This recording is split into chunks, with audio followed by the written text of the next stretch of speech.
Welcome back, everyone, to our faith stories. I hope you have been enjoying getting some insight into some different people's lives, hearing about them. I have really enjoyed them. You might notice a slight difference in the setup this week. I'm not Ian. We thought it'd be nice to mix it up and have a couple of different faces on here and chatting to people. So today we are joined with Lewis. Hello.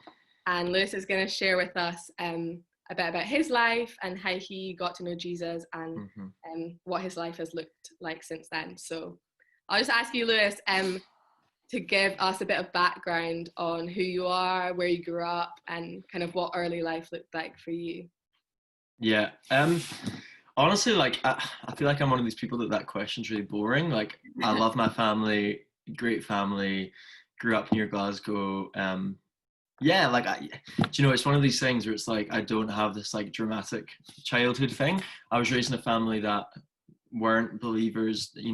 Religion wasn't a thing that was a part of our lives at all. My mum's mum is a kind of churchgoer, and I think I went along with her, goodness, maybe once or twice when I was 5 or 6. But other than that, it's like just this totally normal, happy childhood for me, which is really kind of funny. Actually, my kind of grappling with or even thinking about faith didn't start till I was probably 15. And actually, like up until then, I feel like my life was, it's really normal. But when I was 15, I met my wife, Lois.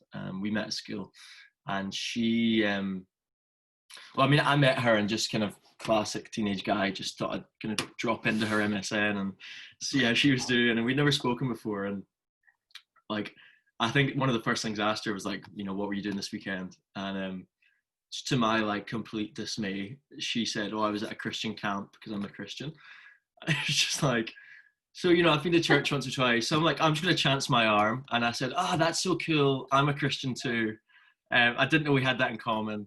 And there's this kind of back and forth, which ends in her being like, I'm not sure you're actually a Christian. What do you believe? And I'm just kind of like, oh.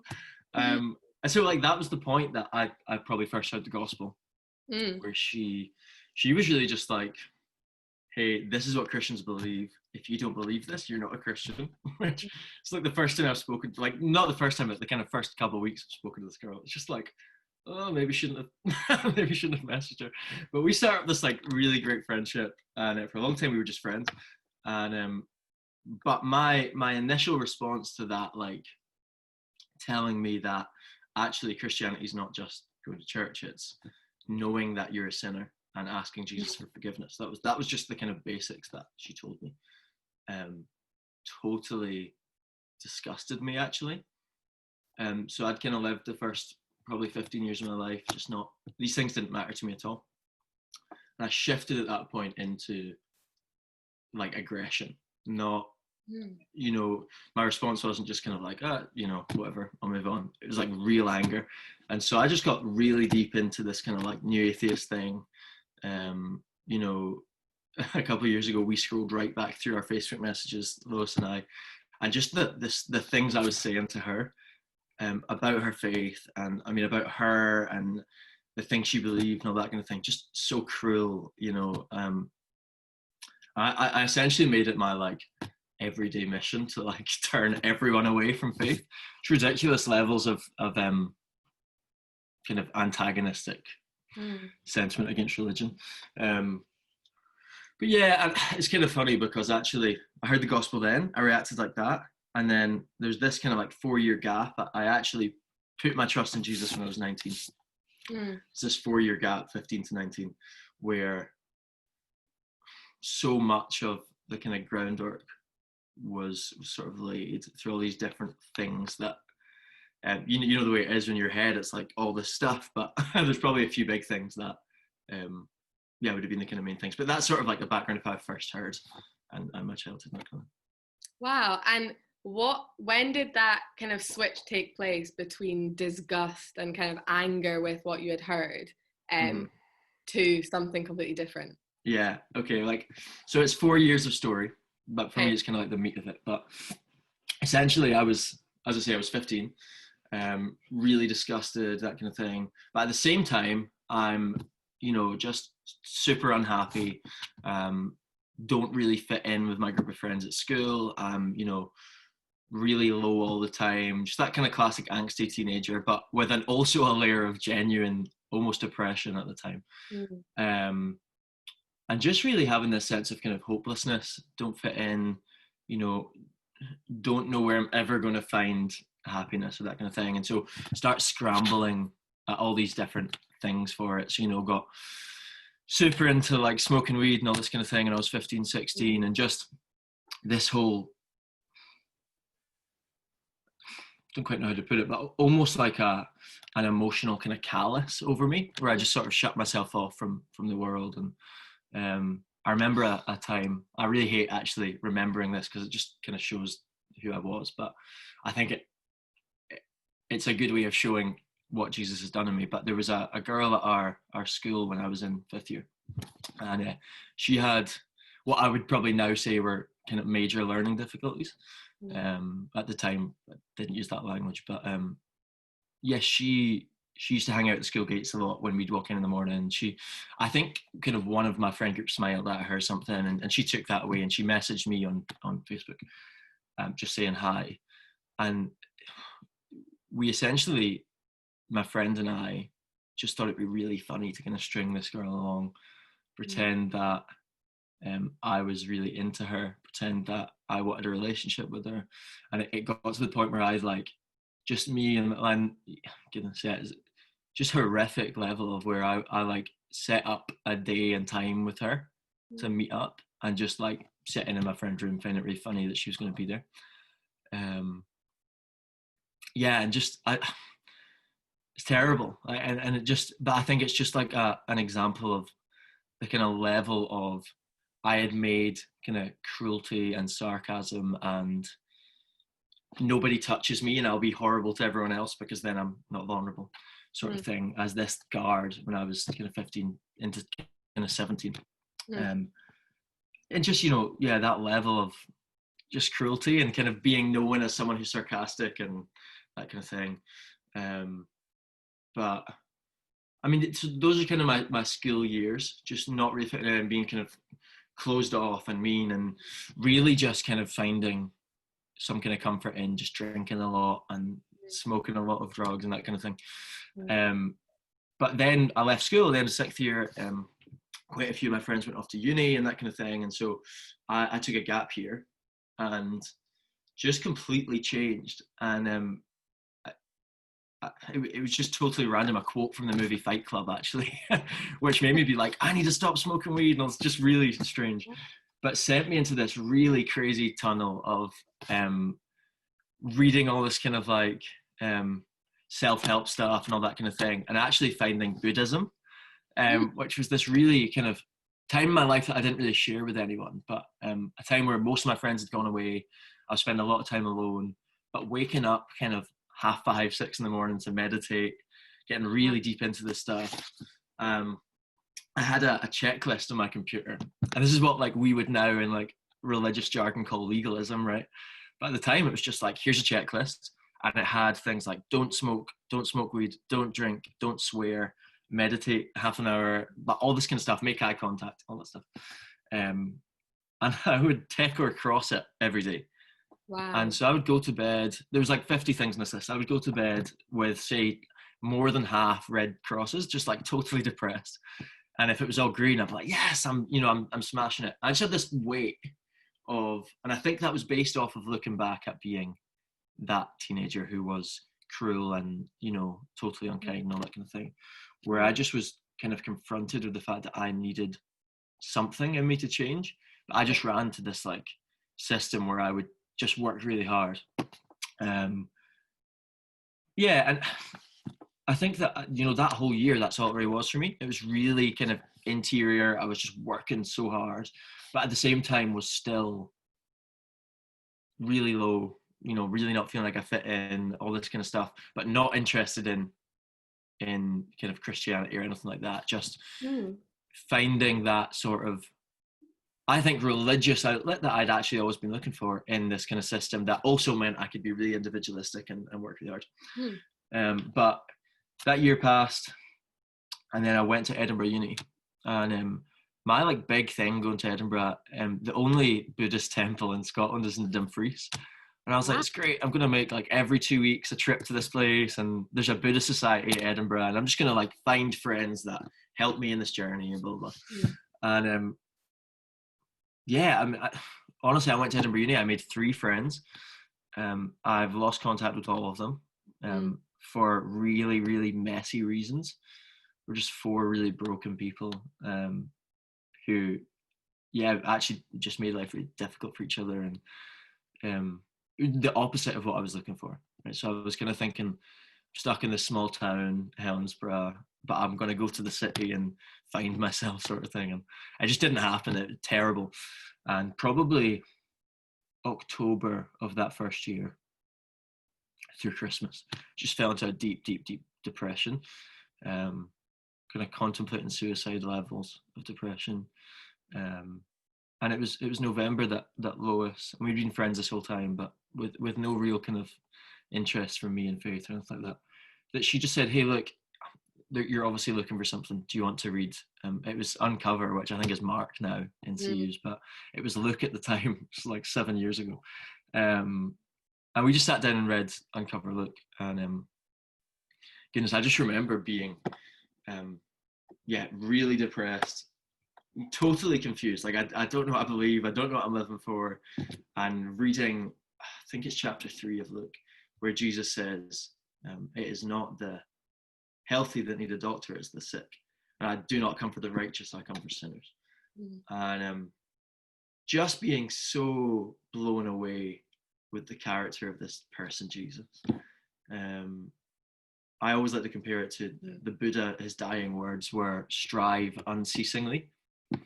And obviously Jesus' dying words were it is finished.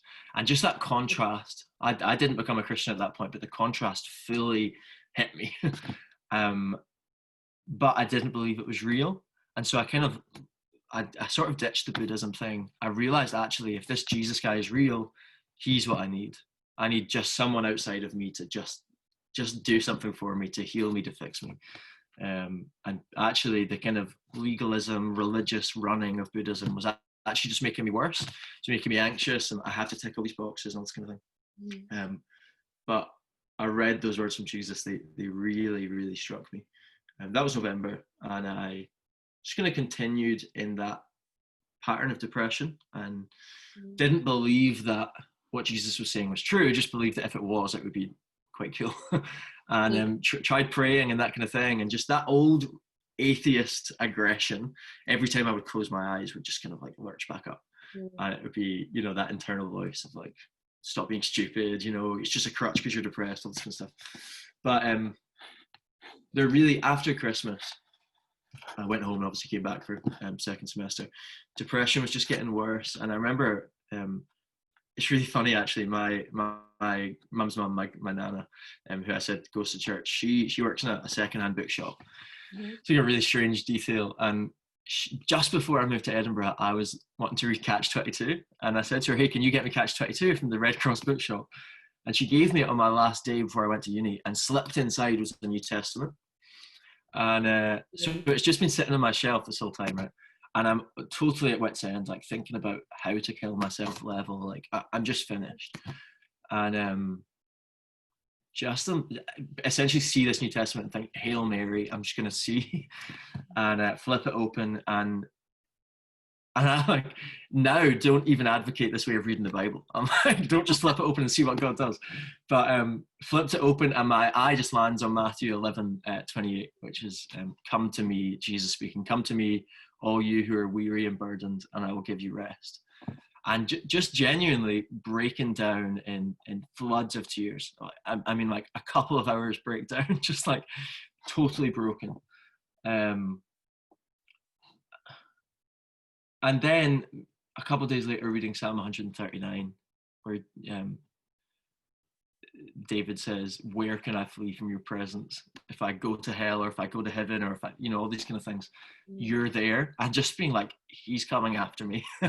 And there's nowhere I can go. And just these constant words of Jesus that are hitting me and all this kind of thing.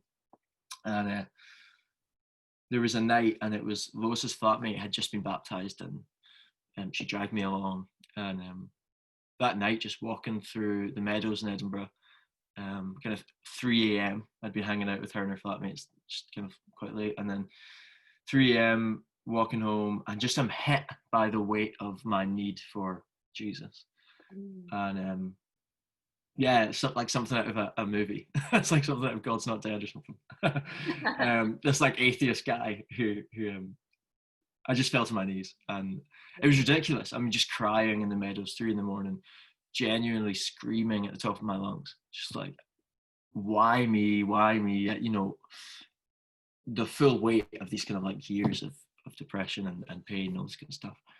And then just sobbing, and the kind of 10-minute walk home, just saying over and over, I need you, I need you, I need you, I need you. And I have this really distinct memory of getting into my halls and kind of realizing that I'd just given my life to Jesus, and just feeling this. The way I described it when I just got saved was that I'd been carrying this backpack around for years that was full of rocks, and that it just slipped off my shoulders. And just this kind of freedom and kind of weightlessness, and joy. And even till today, I mean, there's the line in the hymn "Amazing Grace," how is it, how amazing or something? How great did your grace appear the hour I first believed? I can barely get that line out. It's just like this really tangible moment of standing in the stairwell at the bottom of my halls, just like, I'm clean, like I'm free. Yeah, and just this completely dramatic moment where actually, like, I know that most people actually don't have that moment, but for me, it was really like, here's this moment, this 10-minute walk, where I left her house broken and afraid and a sinner, and got home with this like weightlessness, light and free and full of joy. So that was the kind of moment. That's so powerful, because it almost seems like the thing that you resisted and were so angry at first, kind of the idea that you needed a savior, was the thing that brought you so much comfort after. That's so amazing. And do you think that is the thing you were so disgusted at, that kind of idea of totally, yeah, your brokenness and your helplessness and the fact that you can't do everything yourself? Yeah, that was it. So it was like, for me, and for probably a lot of people, Christianity was just, you go to church and you try hard to be good and this kind of thing. And I didn't even want that, but the idea that it would be that you need to rely on someone else totally was just outrageous for me. And even in my kind of Buddhist kind of stage, I was super into this kind of like self-reliance thing, and you know, going out into nature and not needing anyone and all this kind of stuff, which is just really idealistic, and life doesn't work like that. But yeah, you're totally right, that moment of actually realizing I was made by someone else, and I need him to care for me and to keep me alive. Yeah. And what would you say to someone who was going through that same kind of journey with spirituality, and what would you say that is unique about Jesus that you didn't find in Buddhism, or that you didn't find in any other form of spirituality? I think Jack Kerouac, this is going to sound really silly, he wrote the novel On the Road, right? And I used to love this novel, and it's these two guys who just, they're road tripping, they're driving around constantly, they don't have home, and I feel like spiritually that's how a lot of us feel. But there's a line in On the Road where the main character says, the road is life. And actually that's the point that I got to. It's like, no, the wandering, the journey, the trying to figure it out, that's the point, right? That's life.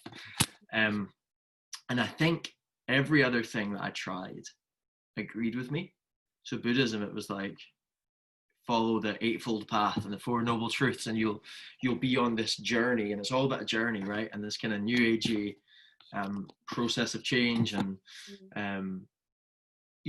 everything that I tried to use to make myself feel whole, it was never the end. There was always something more that I needed. Whereas Jesus, I think, says, I am the road, but also I am the end of the road. And so I think that's what struck me when he says, come to me, all you who are weary and burdened, is that there's there's a finality about it, right? So Jesus offers us the end of our searching. Buddhism for me offered me a way to search, but Jesus was the end of my searching. And I think for me that was the huge difference, was that he was the point of it all. He wasn't just another means to an end of trying to figure it out. That's so good. And do you want to maybe walk out what that transformation looked like in your life after that night or morning? Yeah, morning. Yeah, I think a few things. So one, I always say to people that know me now that if you'd known me then, you just would think I was two different people. One of the main ways that is just like, I could not have sat here in front of my computer talking to you 7 years ago, right? So I was this broken shell, could barely look people in the eye, just really introverted, really afraid all the time. And that was through bullying and all this kind of stuff that had kind of snowballed over the years. And just the instant change. I remember I think it was kind of late January that I had that kind of experience. And then Easter that year was the start of April. And on Good Friday, I was sitting in the grass market in Edinburgh with a homeless man, laying hands on him, praying for him, telling him about Jesus. And I remember walking home thinking, I never, ever 3 months ago could have even spoken to that man, let alone do this, and so there was that just change, which isn't a matter of sin. It's not, I wasn't a bad person for being shy, but just the way that God healed and this is still a process for me, but the way that he healed the history of brokenness and complete self-hatred and all that kind of stuff in me.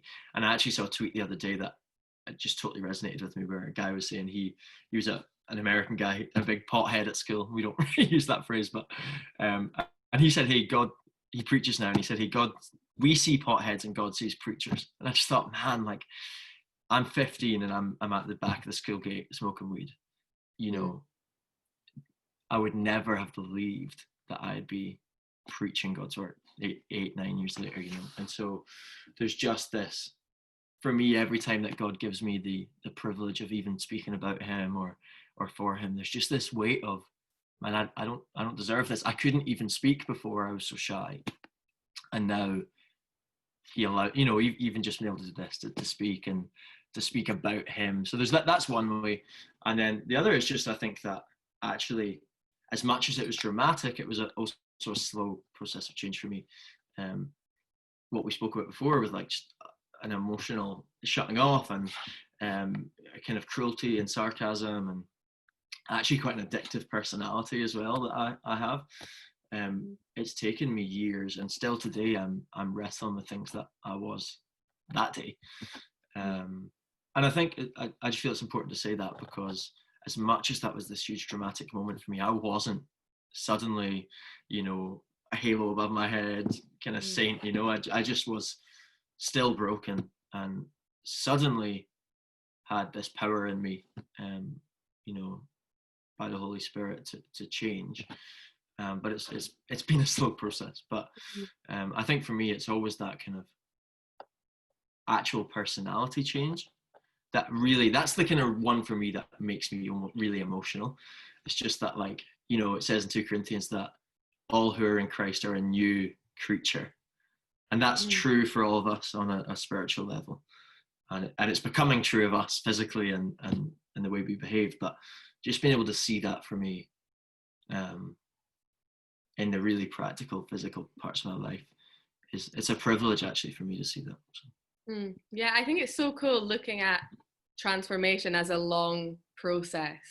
And I think the world's definition of transformation is like this. And I think it's so cool how the Bible talks about transformation every day that takes place. Like, obviously you can pinpoint that time as being where this massive change happened, but I don't know about you, I can look at myself 1 week ago and think same amount of transformation and personality kind of changing, which I think is so cool. How would you describe your kind of walk with God now? Like, what does that relationship mean to you? And how would you describe it to someone that doesn't think of God in a relational sense. Yeah, yeah. I mean, that was me, right? So like, God Yeah. was if he was anything for me, he was a means to an end. So it was a way for me to be enlightened or whatever.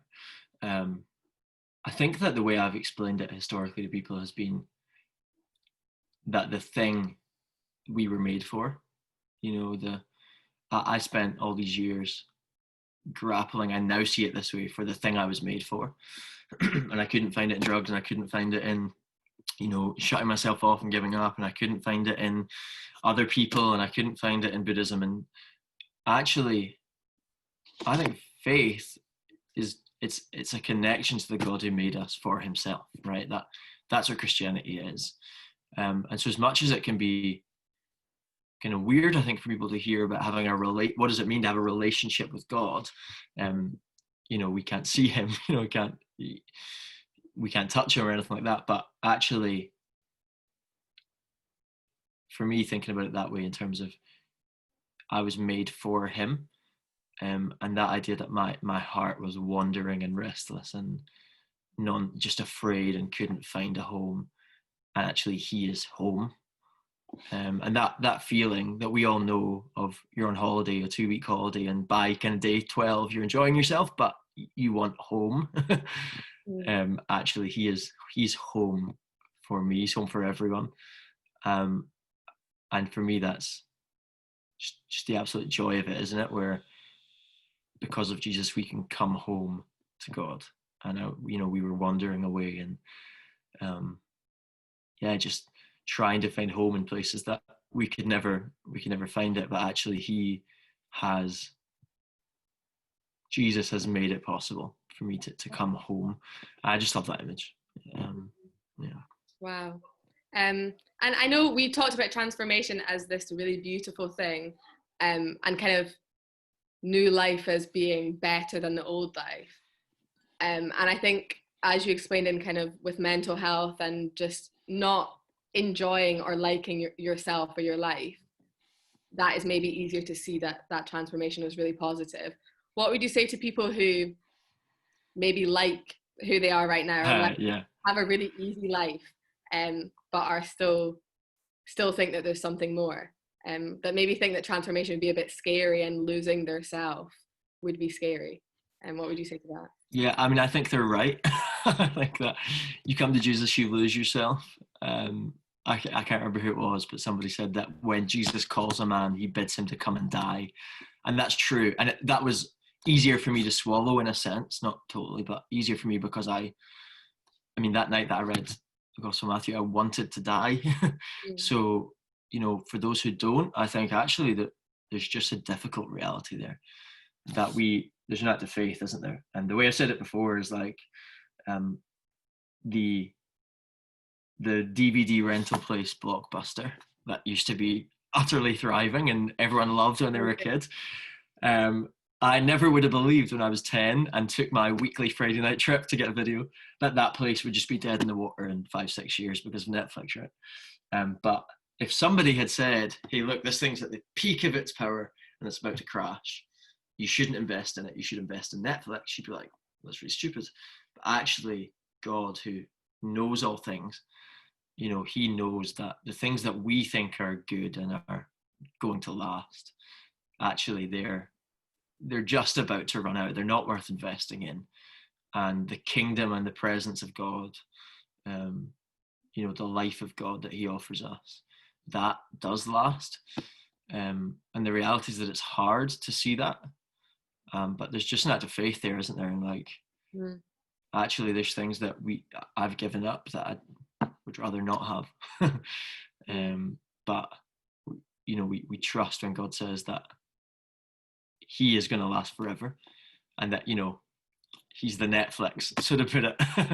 and what we had put our faith in was the Blockbuster. It's just not going to last. It's not worth investing in. That's so good and so powerful. The one detail that I think people might be wondering is what happened to Lois. She's in the other room just now. I don't know what she's doing. So powerful for her to yeah. I actually I feel so bad for her. I just made her life terrible for so many years. yeah, some of the messages I sent her were brutal, but I think for her, she's been such an example to me of what faithfulness looks like. Um, you know, she would say that she prayed for me every day from 2010 to 2014, whatever it was, just every day with no signs that it was ever going to happen, right? Like, just, I'm getting more and more aggressive. I'm going deeper and deeper into things that are not anything like faith. And actually, just her faithfulness to keep praying actually has been such a help for me as I've, tried to share with friends, and as well, just with asking God for things that I need to be patient with. Actually, just seeing the faithfulness that she had to wait for God to do something in me.